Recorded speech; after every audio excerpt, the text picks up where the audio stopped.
Hi, I'm Torte de Lini. With the release of the December 6th patch, hopes that Haze has been, sufficiently nerfed, while also bringing back some long forgotten late game DPS heroes like maybe Infernus were pretty much expected. What's more is that a lot of starting items that have been nerfed to rein back the power creep we've been seeing in a lot of the early game, like items from basic magazine to close quarters and high velocity mag. As per tradition, Paradox has also been nerfed, though we did get a rework on Lady Geist, where her ultimate ability Soul Exchange scales a lot more effectively in terms of crowd control than previously, whereas her Life Drain ability, if I remember, at its highest upgrade, can now life drain multiple enemies, similar to Death Prophet from Dota 2, if anybody kind of remembers that or is familiar with that game. So with that said, let's check in on heroes that are still standing strong this patch, according to my expertise and data from tracklock.gg. With the meta currently leaning towards an emphasis on mid-game skirmishes, Warden stands tall with his gun build. It's true that he was technically nerfed in the most recent patch, but it has very little effect on his current playstyle. While the fire rate spirit power scaling was dropped by 0.03, it's negligible due to just how hard he hits with his weapon damage at the moment. What's more is that they did nerf his ultimate ability Last Stand to where you only have 30% resistances when channeling. However, you can get 50% more at its last upgrade tier, and the ability lasts significantly longer. What's more is the cooldown reduction you would get at the last upgrade is now shorter and placed instead at the Last Stand second upgrade tier. But all in all, this means that you should be maxing out Last Stand first, which top Warden players mostly do anyways. What's most notable is that the items that Warden enjoys haven't been touched, giving him still massive power and defensiveness that is still hard to take down.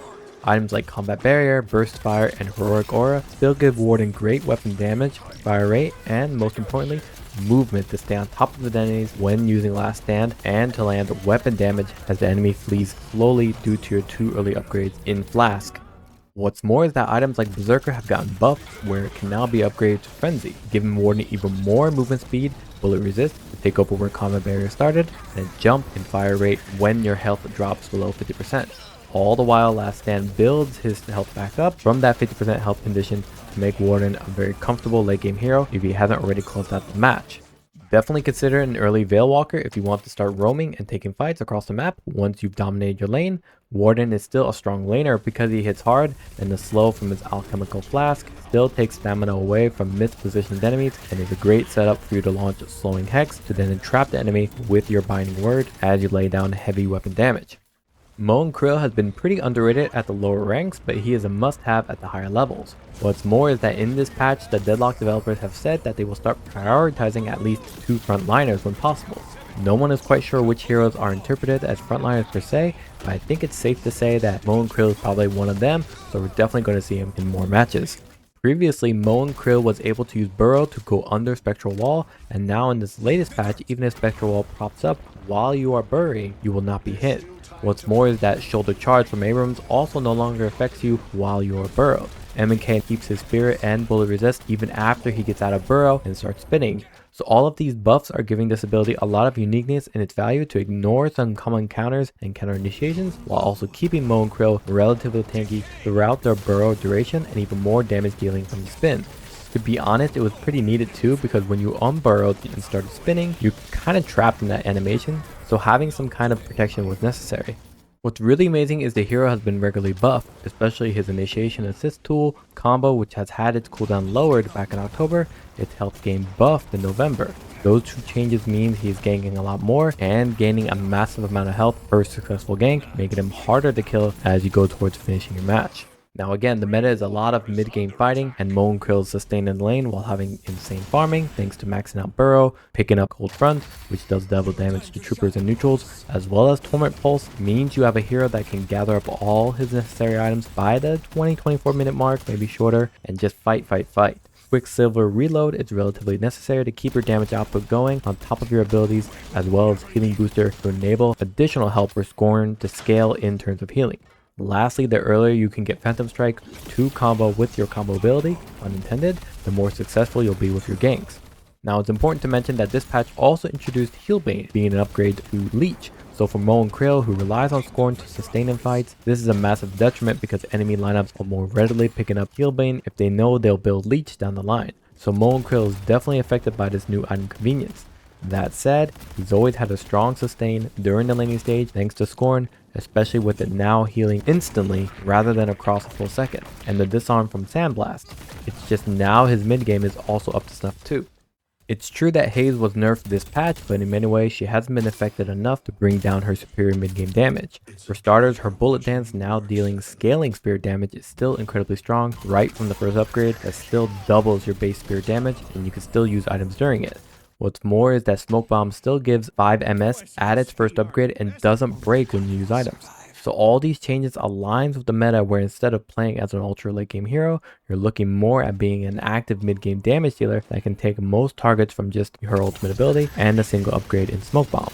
What's crazy is that she can even activate items during Bullet Dance as of November, so you can hold onto that unstoppable for when you really need it during your Bullet Dance channeling.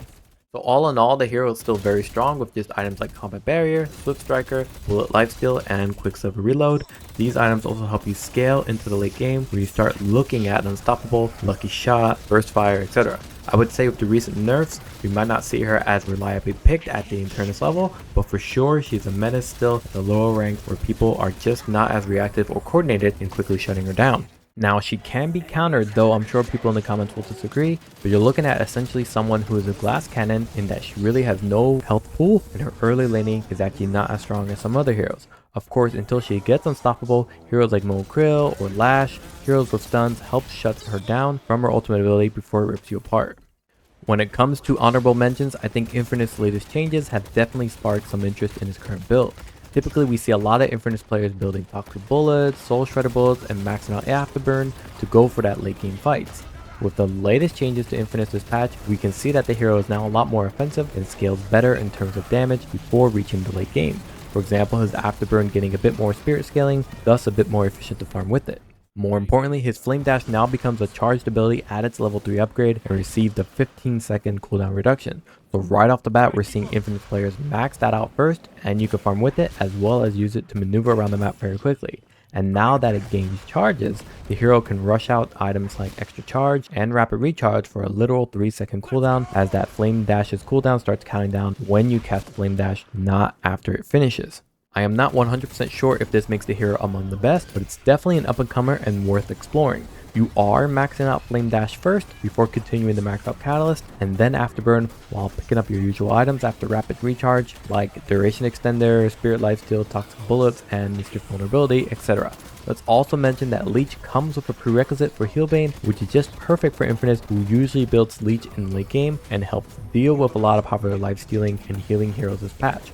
What's more is that matchmaking now tries to force 2 frontliners per match, so heroes we typically think of are like Abrams, Mo Krill, Dynamo, I guess, maybe Shiv, and that has a lot of inherent healing in their arsenal, which is now diminished earlier on thanks to the obligatory Healbane pickup to then build into Leech for our friend Infernus. Alright then, well that's pretty much it for me. Be sure to let me know in the comments below what heroes have been working for you. If you like these videos, please support the channel either by becoming maybe a paying member or subscribing on Twitch. You can do it for free using Amazon Prime. Your support keeps this educational channel going, and I'd really appreciate the help. Maybe I'll be able to afford a proper teleprompter so I don't have to side-eye this damn script anymore.